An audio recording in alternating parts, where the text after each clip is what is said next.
So I quickly just wanted to talk about this whole straight pride stuff that's been going around lately and how I feel it's just another facet of white supremacy. And I'm going to go into detail on, why that is, because you might think, how is white supremacy linked to someone being proud about being straight? So I'm going to point that all out in this video. So it's not surprising, many alt-right people, many far-right pundits and conservatives in general are trying to push this whole straight pride bullshit. And Milo Yiannopoulos, a gay man, is apparently one of the leaders of this. And, it's because he makes his money off being, on the far right, who obviously mostly hate gay people and hate the LGBT community, but that doesn't stop people like him. It's the same with Dave Rubin, sitting down with an interviewer, forgot who that guy was called, and then the guy finds out later that Dave is gay, and then starts laughing and finding it so disgusting that he shook his hand because he hates gay people. And Dave Rubin had him on and promoted him, basically. So that is what you're dealing with there, because that's why, you always have these elements of persecuted people, persecuted groups who, evidently sell out just to get, fame and money.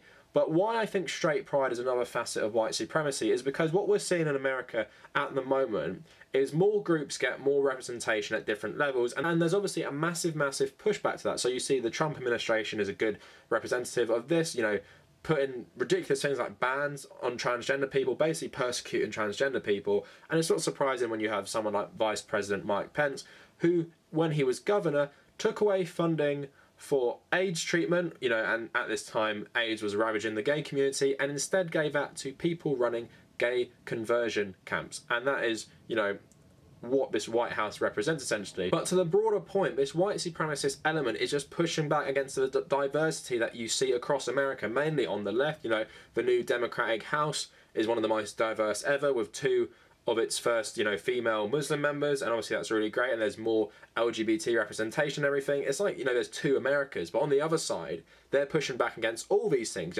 gay rights, LGBT rights, trans rights, more representation for Muslims and minorities. They're pushing back on that because it's an element of white supremacy and general conservatism, which I feel in America is intrinsically linked together because they are so far right, the Republican Party, and I think Americans need to realise this. Your Republican Party aren't representative of traditional conservatives.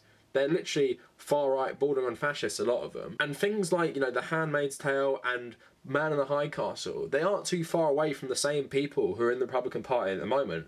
These old fanatical white Christian conservatives who will sell out for literally anything but still have a lot of bigoted views. And you see it in America throughout, the white supremacist and conservative movement is basically that white people think they're discriminated against. So you have All Lives Matter is a response to Black Lives Matter because apparently pointing out, systematic discrimination of African Americans makes white people feel uncomfortable, so they have to say we're proud to be white, essentially. So white pride is another one. It's okay to be white. Who is ever saying it's not okay to be white? Do you know what I mean? People have accused me of being a self-hating white. What is self-hating white? Do we have this culture of this nation? There's so many diverse different groups in I guess white colouring. I'm not the same as someone from America. I'm not the same as someone from Germany because it's so, diverse, even though we do all have white skin. I'm not the same as Russians and stuff. And, my ancestors were Irish. The British treated them like subhuman. They didn't treat them like fellow white people. So that is total bullshit anyway. And then you have, obviously, evangelicals in America think they're the most persecuted group in America in terms of religion because they can't discriminate freely based on their religion. And the freedom of religion bills these Republicans try and pass is not freedom of religion as the founding fathers outlined in the Constitution and stuff. It means freedom to discriminate based on my religious beliefs.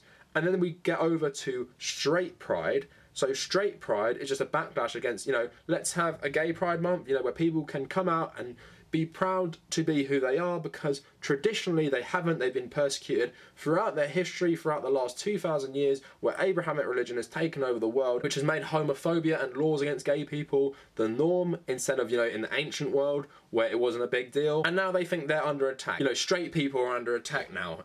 Christians in America are under attack. White people are under attack. You can't be any of these things anymore. And if you're a white person who thinks this is all stupid, then you must obviously hate yourself. I must be a self-hating straight guy now as well because, I'm pro-LGBT rights. I'm pro-LGBT representation. But because I'm that, do I hate myself?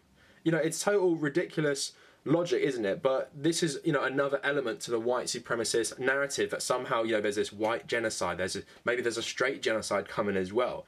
But obviously it's just a massive backlash against groups that they hate, because they just don't want them to be represented more. And, you know, the gay community compared to the straight community is so small. Most humans are straight, you know, a massive majority of them are. And no one in living memory, or probably ever, has been persecuted for being a straight person, ever. You don't deal with the struggles of being a gay person. And in recent history, I think it's so ridiculous to even think being straight brings any trouble. Think of America in the 90s, or the world in the 90s. They were hysterical about AIDS. I think if you touch a gay person, you're going to get this disease that is going to kill you quickly. That is what they had to deal with. And then historically, being completely persecuted, and then we go back maybe 100 years, a couple 100 years, executed, burned, all this awful stuff.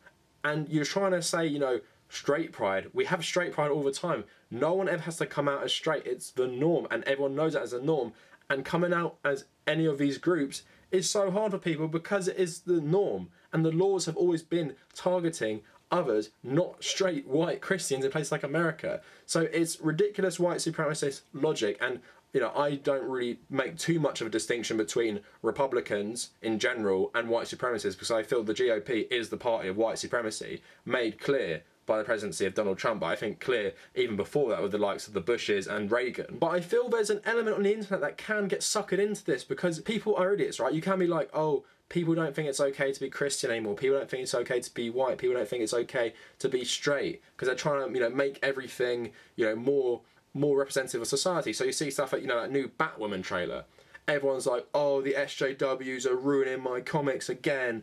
You know, see the Captain Marvel. Oh, the SJWs are ruining stuff. I can't even fathom the culture if we took it back, like, I don't know, 10, 15 years ago. Can you imagine the response to Kill Bill by Quentin Tarantino? Oh, Quentin Tarantino's gone full SJW. He's made this woman a really powerful character who kills loads of men. He's such an SJW. You know, it's total ridiculous logic, and I need to make another video about SJWs again. But, you know, it's just another element of this alt-right culture that is just sweeping the West. Now, do you have to be a white supremacist to believe in straight pride? I guess you don't necessarily, even though I think it comes out of the white supremacist movement. But at the same time, you also have to be a fucking idiot to believe in this stuff, because it is ridiculous. Anyway, let me know what you think in the comments. If you like this style of content, please subscribe, like the video. If you want to find me on social media, follow me at The Tabernacle on both Twitter and Instagram. If you want to read some of my writing, please check out my WordPress, which is just The Tabernacle WordPress. I'm currently trying to fund a new setup on Patreon, so if you're feeling generous or you want to support my work, please check out my Patreon, the link is in the description. And if you made it this far, thank you for watching.